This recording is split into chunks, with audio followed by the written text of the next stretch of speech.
1885, Recollections of an Old Pioneer, John Vankirk, the man who braved hardships and danger for the advancement of civilization. Our lovely Dow correspondent recently interviewed Mr. Vankirk concerning his recollections of events in early history of Vincennes in Knox County. The correspondent writes us that Mr. Vankirk's memory is at fault in various important events, though what he has written is information which he believes to be reliable. The correspondent says, John Vankirk, the subject of this sketch, is supposed to be the oldest settler now living in Knox County. He was born in the state of Maryland in the year 1794 on the 5th day of July and is now in his 88th year. His father came to this country when he was only 9 months old and located at Post St. Vincent. At that time, all southern Indiana was called Knox County. The entire country was infested with Indians of troublesome character, but about this time, they were on friendly terms with the white people. The earliest memory he has of the Indians, with whom he was a great favorite, spending much of his time hunting and fishing with them, was when he was some 12 or 14 years of age. Here his memory is at fault.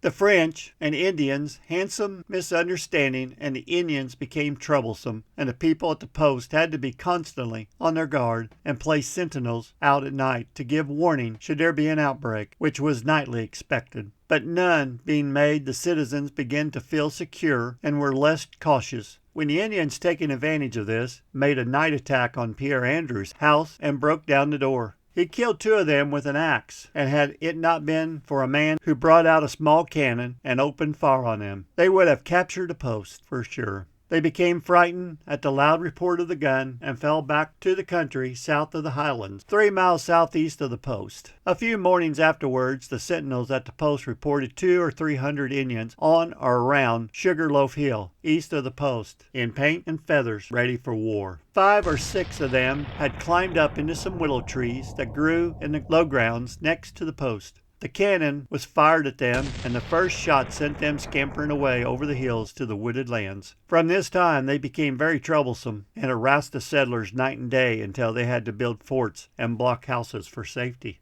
In the year 1810, General Harrison tried to compromise with Tecumseh, but without effect. The council was held in a small grove between the O&M Bridge and the house now occupied by Judge Pigeon. Uncle John, with 5 or 6 others, stood by Harrison when Tecumseh gave him the lie. And when the warriors rose up and drew their tomahawks ready for battle, he says things looked gloomy, but not a man flinched. From this time, they had continental trouble with the Redskins. Thomas Melton, who had built a cabin on the west fork of White River, at the place now called Paw Paw Bend, being sick, his wife sent her son out in the woods to catch a horse to go to mill. She soon heard him scream for help. Fearing the Indians had killed him, she walked to Rose's Fort, which stood on what is now called the H&K Wise Farm in Palmyra Township, for help, where she found Uncle John Ritchie and 2 young men named Hoagie. All of them volunteered to go and hunt for the boy. When they arrived at Metron's house, they found it vacant. Melton had got up out of his sick bed and gone in search of his son. The men took the trail, followed it about a mile, and found Melton lying down in the top of a fallen tree, delirious with fever and almost dead. They stayed all night with him in the woods, and in the morning carried him home, after which Uncle John and one of the men took the Indian's trail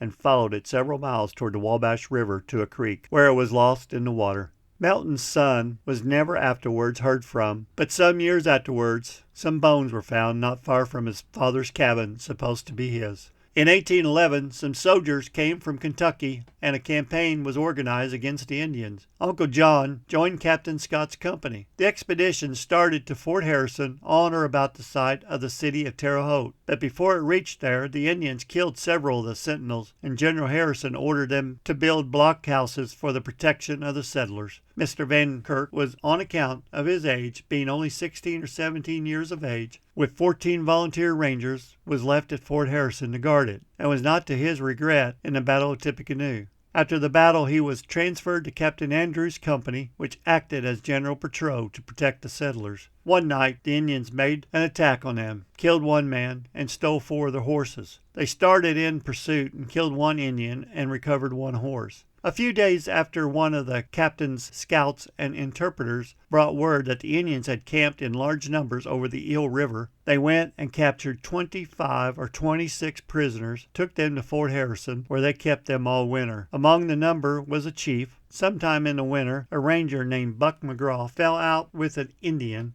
and went out after dark to kill him, but by mistake shot and killed a squaw that was sleeping by the Indian's side. This so exasperated the chief that he got on his paint and feathers and wanted to kill McGruff. When Thomas White shot old Popendick, the chief, through the back, and he died the next day. When a chief died, the Indians would set up quantity of posts, 120 or 25 feet high, with gradually getting shorter and shorter until the first one would stand only 4 or 5 feet high. Then put pins in each post from 8 or 10 inches long at the grave for the spirit of the dead chief to climb up to the happy hunting grounds. Uncle John and a man named Hoagie would frequently go across White River in what is now Daviess County, crossing the river just below Maysville by stepping from rock to rock, passing over dry-footed in a low stage of water, and would spend several days and nights hunting with the Indians, that being the best hunting ground between the Ohio and Wabash River. He helped to set the first stake across the river at Maysville, preparatory to building the dam to furnish water power for the mill.